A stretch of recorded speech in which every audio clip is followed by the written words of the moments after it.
നമ്മുടെ ക്രാന്തദർശിയായ ലോകാരാധനായ പ്രധാനമന്ത്രി ആവശ്യപ്പെട്ടപ്പോൾ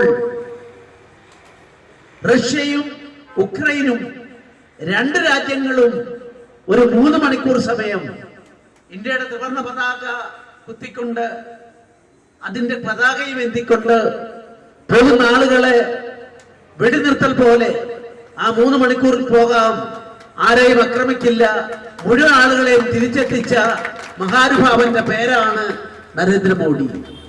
ഇതൊന്നും കേരളത്തിലെ ജനങ്ങളിലേക്ക് എത്തിക്കാതിരിക്കാൻ ശ്രമിക്കുകയാണ്.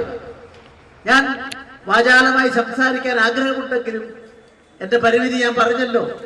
ഇങ്ങനെ ഒരു പാർട്ടി പ്രസിഡന്റ് പറഞ്ഞാൽ, അതുപോലെ കുമ്മനം രാജശേഖരൻ എന്നെ വിളിച്ചു പറഞ്ഞു, ഞാൻ ചെന്നാൽ അവിടെ ചില കാര്യങ്ങൾ ഉണ്ടാവും എന്നൊക്കെ പറഞ്ഞ് അദ്ദേഹം ചില കാര്യം പറഞ്ഞു.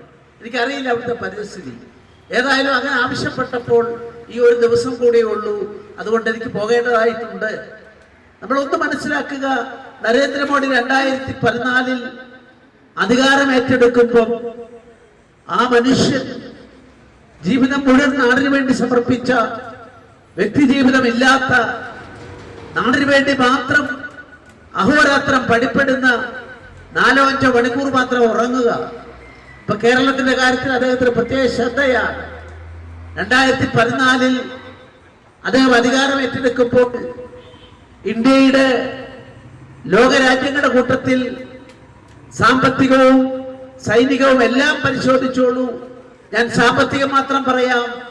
അന്ന് ഇന്ത്യ രാജ്യം ഇരുന്നത് വികസനം, സാമ്പത്തിക വളർച്ച ഒരു അളവുകോലാണെങ്കിൽ ഇരുന്നത് ഇന്നിവിടെ 1, 2, 3, 4, 5 6ാമത്തെ നിലയിലാണ്. ഇന്ത്യയുടെ സ്ഥാനം 6ാമതായിരുന്നു. 3 കൊല്ലമാകുമ്പോഴേക്കും ലോകത്തിലെ 5ാമത്തെ ശക്തിയായി അവിടെ എത്തിപ്പെടാൻ നമുക്ക് സാധിച്ചു. പറയുന്ന നാണക്കേടാണ്. നോട്ടയ്ക്ക് കിട്ടിയതിനേക്കാൾ താഴെയാണ്. ആകെയുള്ള ഇന്ത്യയിലെ വോട്ടർമാരെ വോട്ട് ചെയ്തപ്പോൾ 1% ഉണ്ടോ? 0.5% 0.49, 0.5%-ലും താഴെയാണ്. അവരെ നമ്മളെ ഇപ്പൊ രാഷ്ട്രീയം പഠിപ്പിക്കാൻ വരുന്നത്.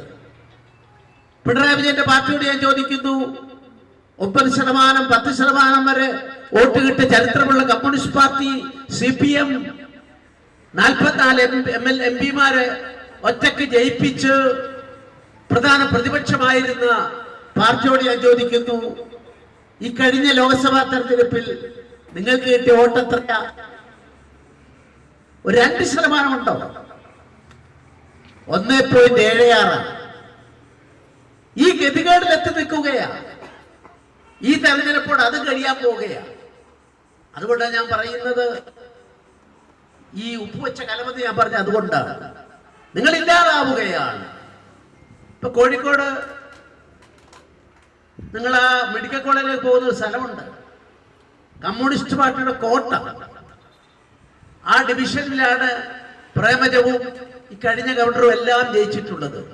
ഭൂരിപക്ഷം ഒരു കോർപ്പറേഷൻ വാർഡിൽ 2000 വോട്ടിന്റെ ഭൂരിപക്ഷത്തിലാണ് ജയിച്ചത്. ആ വാർഡിലാണ് നമ്മുടെ 2ാം മണ്ഡലത്തിൽ ഇപ്പൊ മത്സരിക്കുന്ന റിനീഷ്. അദ്ദേഹത്തിന്റെ വാർഡ് വനിതകളുടെ ആയപ്പോൾ ഒരു പരീക്ഷണാർത്ഥം അവിടേക്ക് പാർട്ടി നിശ്ചയിച്ചതാണ്. 4 ജയിച്ചു. മാവൂർ റോഡ് ജയിച്ചു. ഓരോ വാർഡ് എടുത്ത് നോക്കിക്കോളൂ. പ്രബുദ്ധതയുള്ള ജനങ്ങൾ അവര്